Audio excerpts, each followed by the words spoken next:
I was part of a hustler clique at first. We used to call ourselves 6'1" Halldale Hustlers.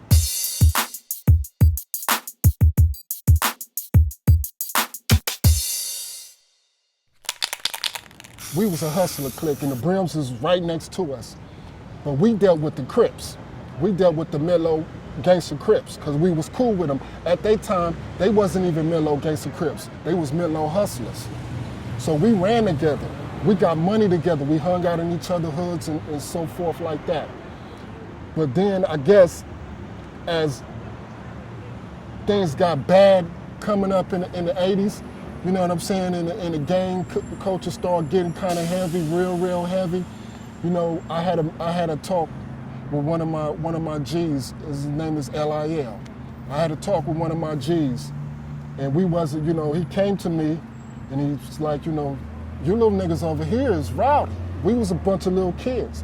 But he was like, you little niggas is over here putting it down, but we was putting it down. We was fighting their enemies, but we wasn't even Crips or Bloods. We was fighting Hoovers, we was fighting Neighborhood Crips. We was fighting these dudes at school, you know what I'm saying, when we see them in traffic. So it came about, he was like, shit, y'all doing all this, y'all might as well be Brims. At first I was against it, you know what I'm saying? I was like, hell no, we don't want to do that. I went and had a talk with some of my colleagues, and we all came up with the decision, like, you know what, it might be a good thing.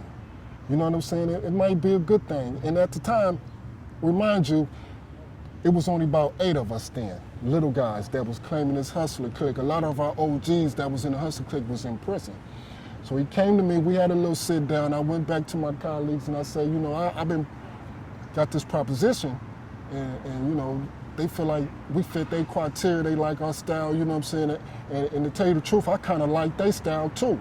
But I wouldn't say it, but you know what I'm saying? So that's how my colleagues agreed, and that's how we became Brims. I say we became Brims, I say about 88 or 89. Now, is that where the 6'1" Brim comes in because you guys were 6'1" Hustler? Yeah, that's where the 6'1". Because before that, it was just 5'9" and 6 Deuce Brim, right? And 6'4". Okay, yeah. And 6'4". So then when we came in, that's when the 6'1" got on, you know, everybody started putting it on the walls, and it was official, you know what I'm saying? So that's how that happened. And then at some point, Menlo decided to be Gangster Crips, right? Menlo went off, and at first they joined the 6'7s. They was Neighborhood Crips, and then they cut off from the 6'7s and say, we ain't doing that, we're gonna be Menlo Gangster Crips. And that's how they became Menlo Gangster Crips. You know what? Because we share so many special moments as hustlers, and we, like, you know, put in a lot of work together as hustlers, when they see me, it's love. You know, I know dudes, you know, and it's like, nigga, what's up? How you doing? You know, it's love because we already know each other. We know how we get out, and it is niggas like us that stop a lot of beef in the hood, stop a lot of shootings. You know what I'm saying? Sometimes it can't be a guy from another clique to go, you know, stop a hood beef.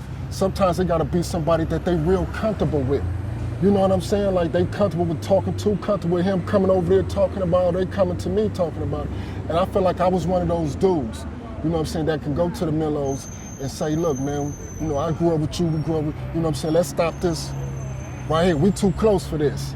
You know what I'm saying? So I think right now, today, that's why it's kind of died down, because of dudes like me, and I don't want to put nobody else in the interview. There's a couple other dudes too that got a little say-so that can make things happen like that. You know what I'm saying?